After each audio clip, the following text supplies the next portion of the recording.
welcome to Poops and Scoops. This is your briefing on the highs and lows of the week. We track the poops, the strategic wins, the power plays, and the ups, and we dig into the scoops, the failures, the frauds, and the absolute downs. Let's get into it. Now, before we dive into our first story, I want to start us off with an analogy so that we can really imagine the scenario very clearly, and it's going to make sense. So, there's a very specific kind of power dynamic where one party has the other firmly by the balls. It's a position of absolute leverage. The dominant party can squeeze, they can twist, they can turn. And hey, look, if you're into that, absolutely no shame. We do not kink shame on this channel. But usually in that scenario, you want to make sure you have a safe word. The United States government, however, has just voluntarily entered exactly this position with NVIDIA and Oracle, and I'm pretty sure they forgot to agree on a safe word. Although, to be fair, finding itself in a submissive position to a massive corporate donor isn't exactly a new experience for good old Uncle Sam. It's been a standard operating procedure for about 40 years, I'd say. Anyways, that power dynamic has now been codified into federal policy through the entry of Solstice. In a landmark deal, the US Department of Energy has commissioned NVIDIA and Oracle to build a new supercomputer. And this isn't just another fast computer. Solstice will harness 100,000 NVIDIA Blackwell GPUs, top of the line. For some context, the massive corporate clusters that train models like GPT, Gemini, the stuff me and you use, they usually top out at 10 to 20,000 chips. So Solstice is an order of magnitude leap. The most terrifying and exciting aspect of Solstice, depending who you are, it's not the specs, but the purpose, right? It's not built for generative AI, it's built for agentic AI. And that's the difference between a tool and a worker. Generative AI waits for the prompt. Make a witty opening line for a dating app match. Reference hiking, but make it sound like a metaphor for falling in love, but keep it casual. I don't want to look desperate. Copy, paste, send. We've all done it, right? An agentic AI is given a goal. Design a battery cathode that does not use cobalt or something like that. I don't know, some super sciencey, really complicated stuff, and is granted the autonomy to browse the literature, run the physics simulations, formulate the hypotheses. I always think it should be hypothesize, but it's hypotheses, and iterate on its own. Anyway, the goal is compressed discovery. You want to shrink decades of material science research into months to secure advantages in weaponry, energy, biosecurity, all the important stuff.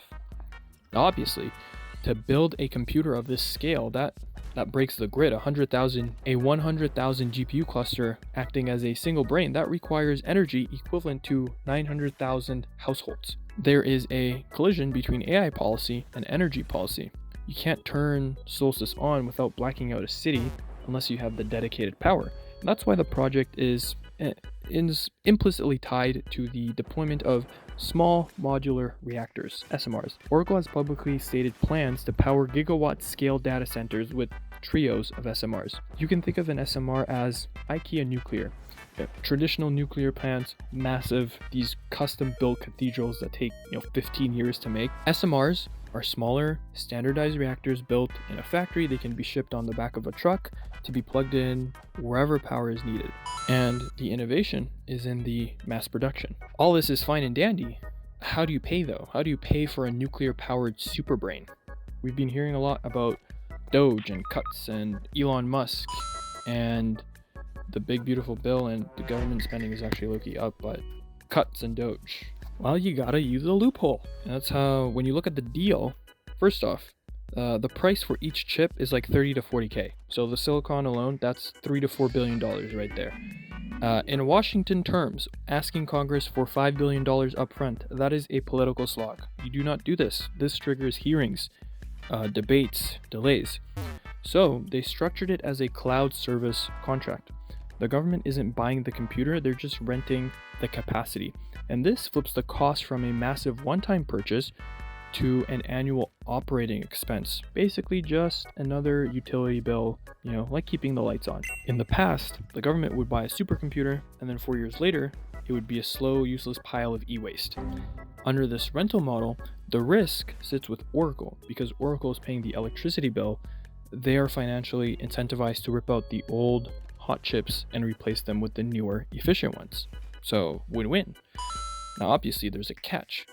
Oracle has to make a profit somehow, and so the government is going to be paying a premium for that privilege forever. And that's how the balls analogy comes back into play. I told you, we're going to tie it all up. Oh my God, bro. To secure this lease, Oracle and NVIDIA built a walled garden, you could say. So it's not a standard cloud hotel where you share the lobby, with Netflix. It is a bunker.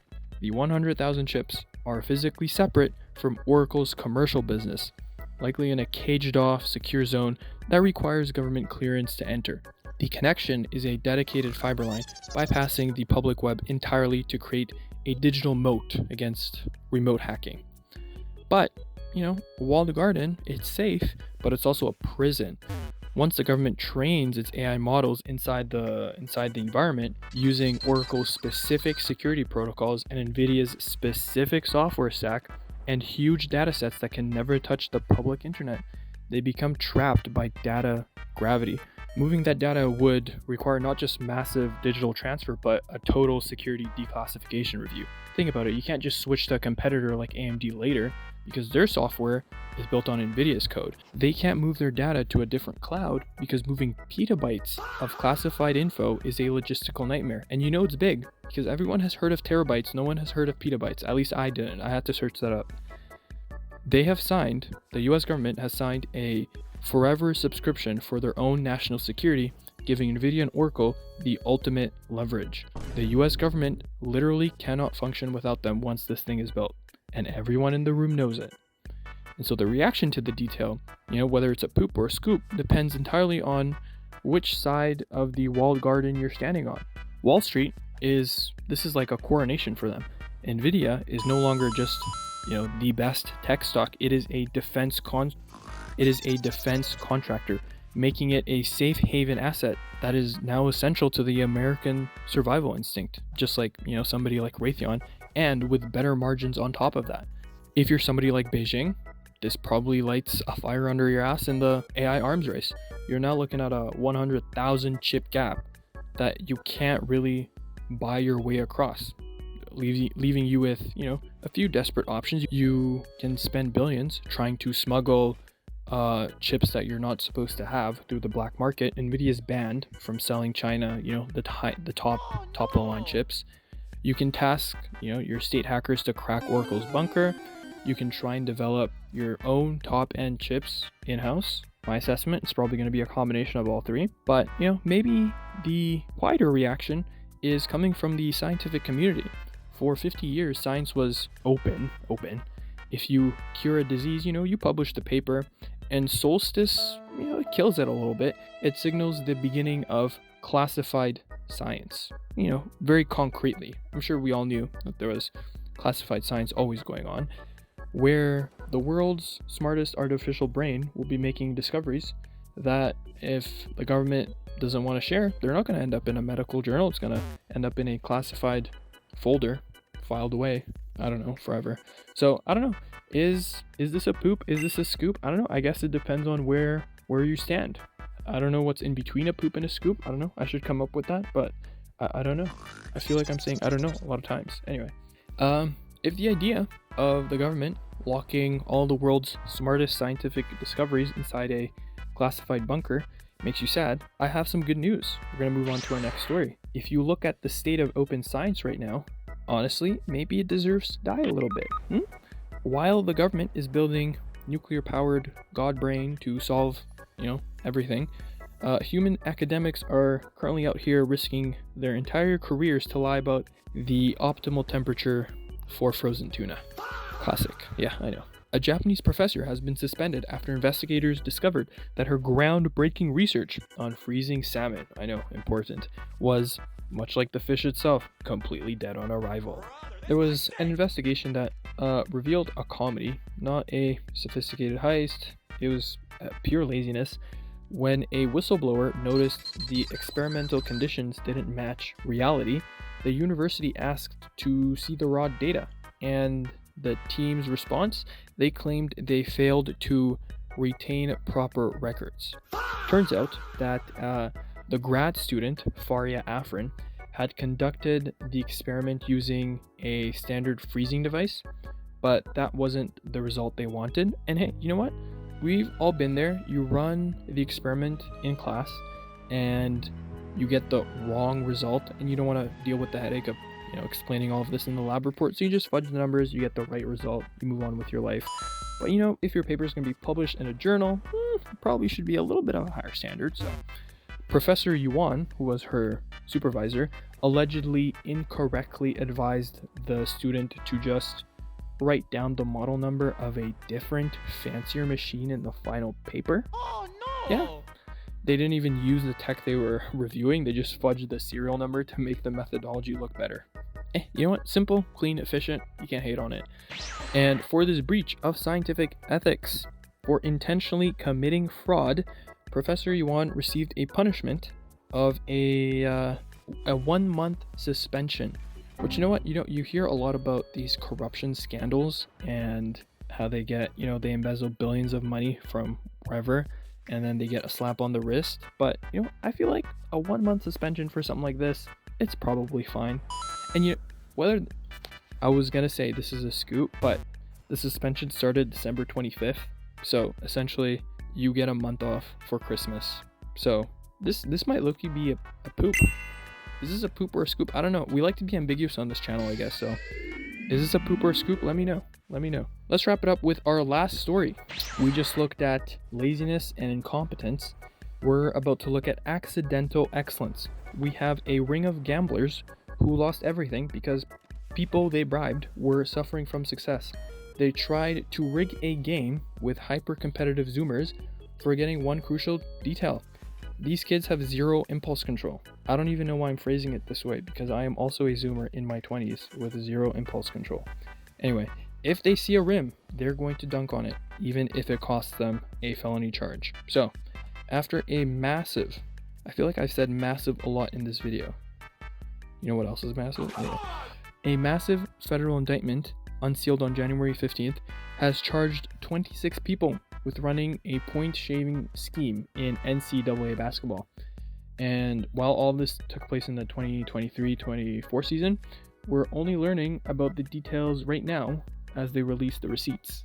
So the strategy was pretty simple. They just needed a few quiet quitters. The gamblers didn't need them to lose. They just needed them to hit the under. Play lazy D, limp a little bit, airball a free throw here and there.